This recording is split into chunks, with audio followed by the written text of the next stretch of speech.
HBM started in the early 1980s by a Kiwi guy called Gary Brown, who grew up in the plastics industry. And he was a bit of an expert in PET.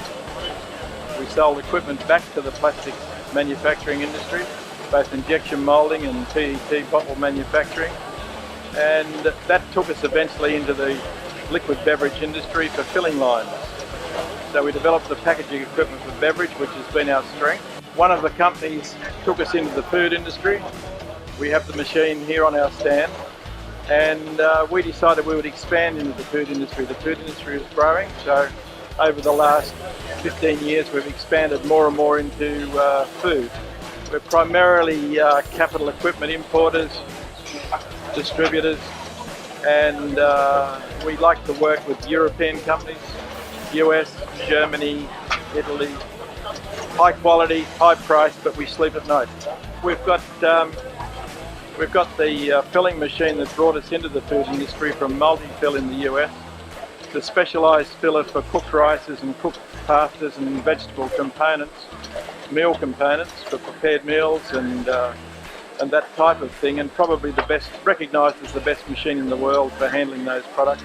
Moved on into quality control equipment, such as X-ray equipment, fill height detectors, vacuum detectors, vision equipment for inspection of seal integrity, because that's a very fast-growing part of the industry. We also have a new machine from Canada, a pouch machine, which is a level entry machine we've particularly bought in to cater for the small companies who are starting to grow in the industry and can't afford big continuous motion, high-speed machines.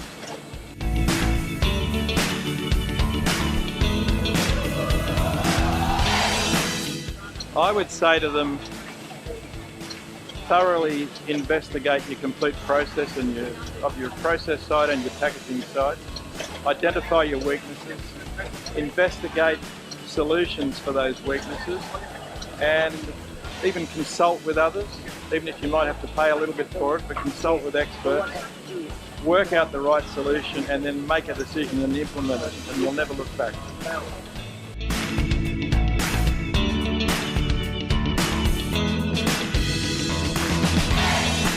I think it's two or three things. It's automation. Automation can be very mind unsettling, can be very stressful for small companies who are used to doing things by hand. And the move from manual operation or semi-automatic to automation is a big financial step, big commitment, and also you have to be able to sell that product and to pay for that automation. Robotics is starting to play a big important part in the process side and the packaging more than ever. It was always with palletizing and areas like that, but going back upstream now into the actual handling and packaging of product. And the other is quality assurance equipment. A big growth there, and it's people need to understand the technology. Not just to say, oh, I need a stainless steel box to go there and do this. Understand the technology that's available, and it'll blow their minds away what is available.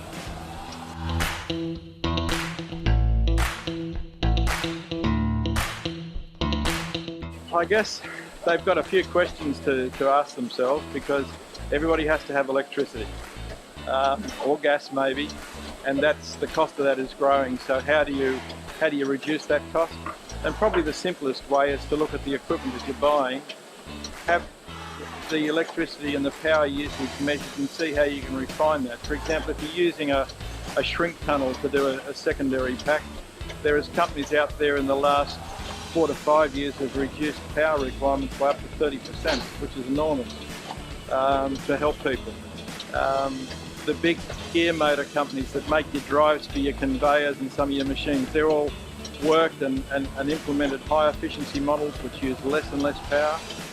So there's lots there to investigate and help.